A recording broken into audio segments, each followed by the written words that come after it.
Good morning. Well, it's good to be back after 14 days of difficult time. COVID, we have defeated you. Woo-hoo! And thank you for your prayers. Thank you for your text messages. Thank you for everything, Paul. Thank you. I know you also came down, but I just appreciate your concern. Thank you so much.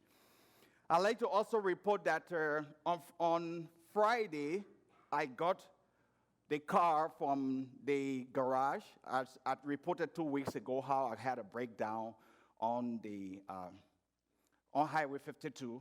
And I call that no man's land because nobody would stop to even talk to me. It was very tough. And I thank God for Kirby and Ruth Backen who sponsored the repair of the car. They got another transmission, and they took care of everything. I'm so grateful to them, and I'm thankful to Paul for initially paying for the tow truck. I'm grateful to the Winters who gave me a car to use for 14 days.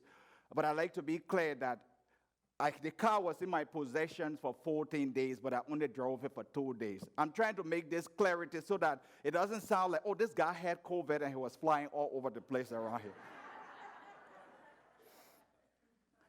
This is the third week of the celebration of Black History Month here in America and around the world.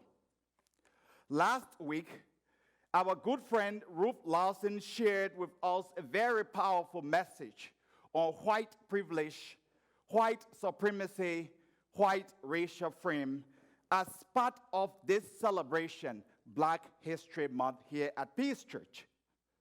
From the very opening statement of her message, Ruth straightly said that Black History Month should be called White History Month because it's a history created by and for white people at the expense of peoples of color.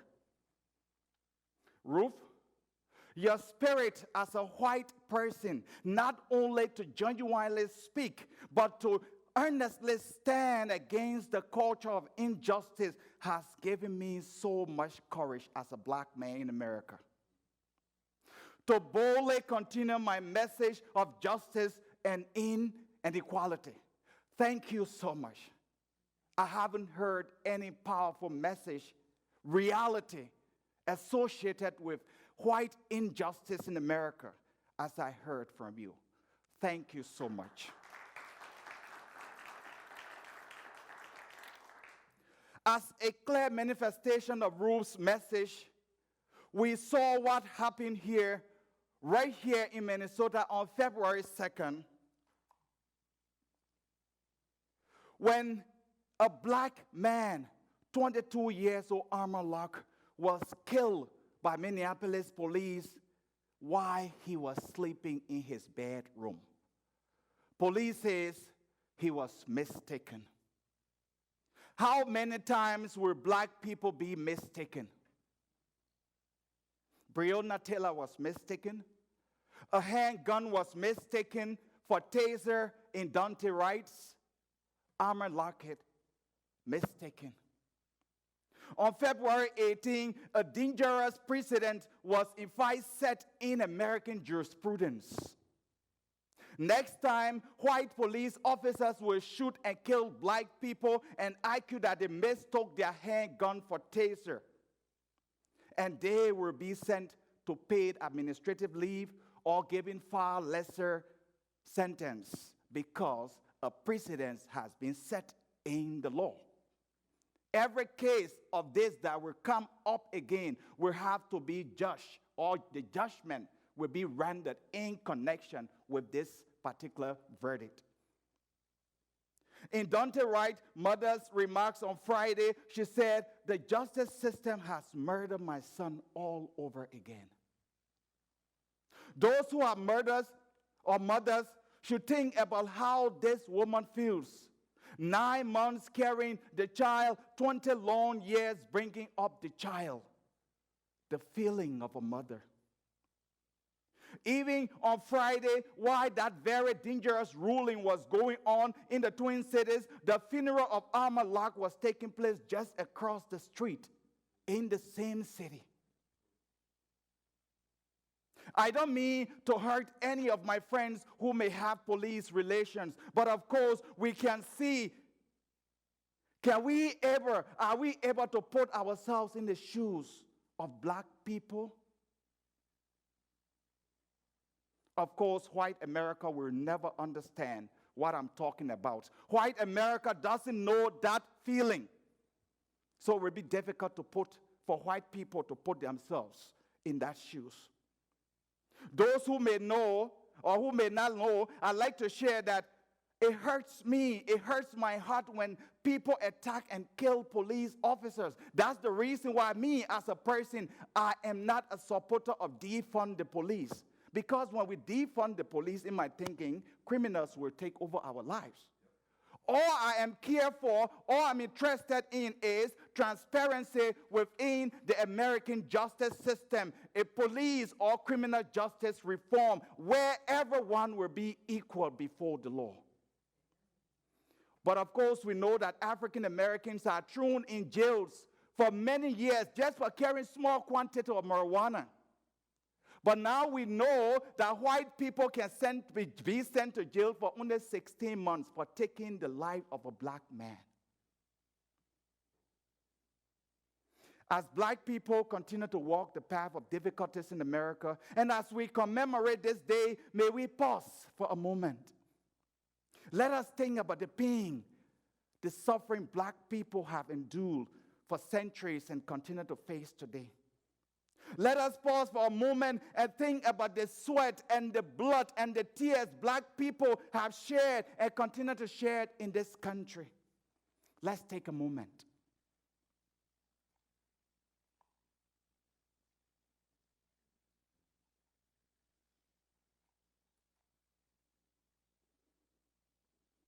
Amen.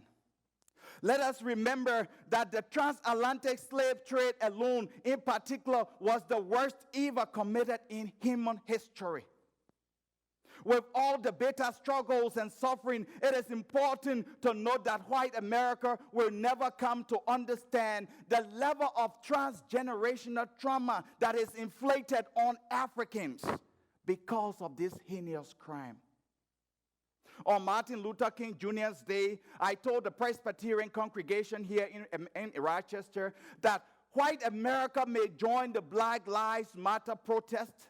White America may stand up for racial equality, but white America can never feel that transgenerational trauma, that psychological wounds that black people carry each day in America. Now, I don't mean to render any disservice to your work for justice and equality. I am just saying the plain truth. I've also said this many times in Race Forward that white America only casually mentioned the words racism, injustice, inequality, discrimination, but white America doesn't understand the very true meaning. White America doesn't know the burning pain that is associated, that physical and psychological struggle, that agony that are associated with those words. They just say it because talking is free. White America will never understand my level of fear as a black man as I drive in American street. I'm always praying. Don't see my lips shaking when I'm driving and you think, say, I'm singing a Pele reggae song from Africa. I am praying. White America will never understand how hopeless many black people become when they are faced with crisis because they don't have that passport that you call privilege. There is no word that can ever describe the emotional struggle, that emotional anguish black people experience each passing day in America as a result of the longest running pandemic in human history, the pandemic of racism. May the past of this country be a reminder to all of us in charting a new course of history for America. So today, as we celebrate Black History Month, I'd like to say hats off to all black people, young and old and even the unborn.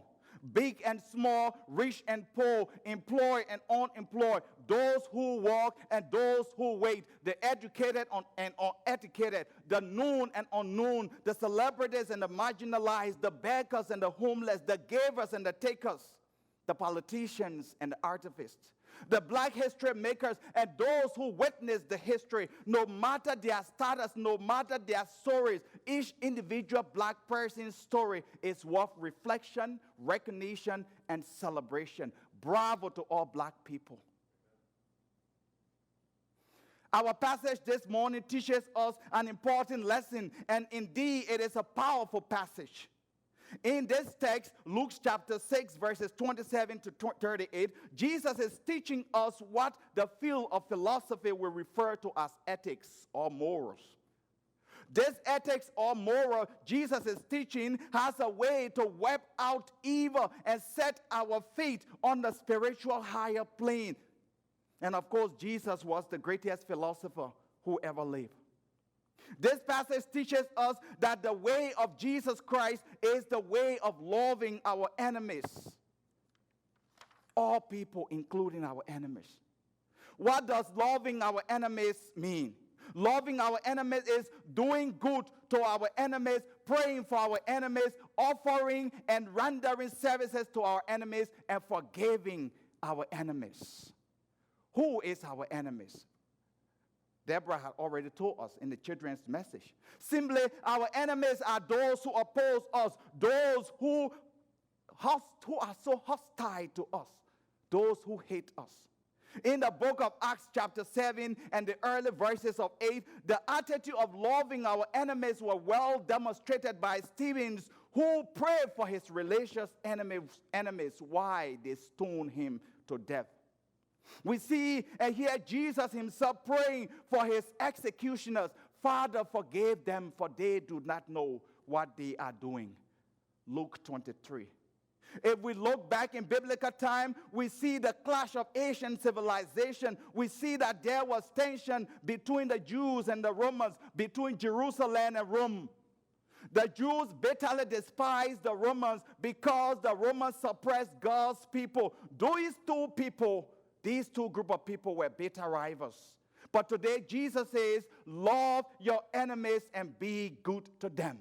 But the biggest question we often ask as humans is, how can I love and forgive a person who is against me? How can I love and forgive a person who hates me? How can I love and forgive someone who opposes me? This teaching of Jesus tells all of us that as people of God, our actions, our deeds must be evident of our calling. So in this passage, there are three major areas that this passage speaks to. Number one, let's do unto others as we want them to do unto us. It sounds like the golden rule. In verse 31 of the passage, Jesus says, do to others as you will want them to do unto you. I'm sure there is no one in this place, anywhere else, who would love to be treated as though they are nothing. There is nothing in all creation that deserves to be treated badly. So what more about human beings, humanity, that God made in God's own image? We all deserved to be treated with respect, dignity, and integrity. Nobody wants to be treated as though they are nothing. So I wonder why we get to treat other people in a manner in which we will not be or we will not expect to be treated. Someone had told me that one major reason why American, especially white American policymakers are always pushing back against black people getting rights in America is because white America has the fear that if black people obtain rights, they will make white people subject to them. But that's just fear-mongering and an unnecessary excuse to perpetuate injustice. So white America will keep black people in jail. You keep the black man in jail, he has no opportunity to register to vote. He has no opportunity to procreate. Is that genocide? The second emphasis of this passage is give and give with no expectations. Jesus teaches us that as people of God, when we give to others, we should not expect back. The truth is, Jesus has set the bar so high for one single reason, and that reason is for the world to see distinction between God's people and the world. The fight is that if we give to people and expect as Jesus don't want us to do, we wouldn't make any distinction. Therefore, we must love so that we don't expect love back. When we give, when we do good, we shouldn't expect good back. When we lend a helping hand, we should not expect back, because we want to make distinction between us and the world. In verses 35 and 36, listen to this. But love your enemies, do good to them, and lend a helping hand, expecting nothing in return. Your reward will be great, and you will be children of the Most High, for He is kind to the ungrateful and the wicked. Have we ever thought of why the same sun that shines on the righteous is the same sun that shines on the unrighteous? Because we are all children of God, no matter what. The last point is, be merciful. In verse 30 it says, Jesus says, be merciful just as your Father is merciful. As people of God, the more we become merciful to others, the more we become like God. And this is the reality. The more we become merciful to others, the more we become like God. People will have respect for us. They'll say, wow, that's really a child of God. Because mercy is the way of God. As people of God, the more we become merciful, the more we become like God. Mercy does truly matter for all of us, because we all need forgiveness. There is this story about the man who had his two girls' children. He named one Mercy and the other one Grace. He loved them so much. So this day, he came from work so stressed up, so exhausted, so frustrated, having tough days at work. So while trying to sit down in his old chair, he said, oh, God, have mercy and give me grace. Mercy heard it from the corner. She ran to her father and said, Daddy, you are telling God to take me, and you're going to take Mercy so you don't love me anymore? He said to Mercy, no, I love you, honey, but I cannot have grace without having mercy. We all need mercy. But because we need mercy, we have to be merciful to others. This morning, there are so many people who are crying. There are so many people who are facing pain, who are going through struggles and terrible times. May we be that shoulder that someone can cry on. May we love our enemies and do good to them, and never revenging and never paying back. Amen. And amen. Jerry,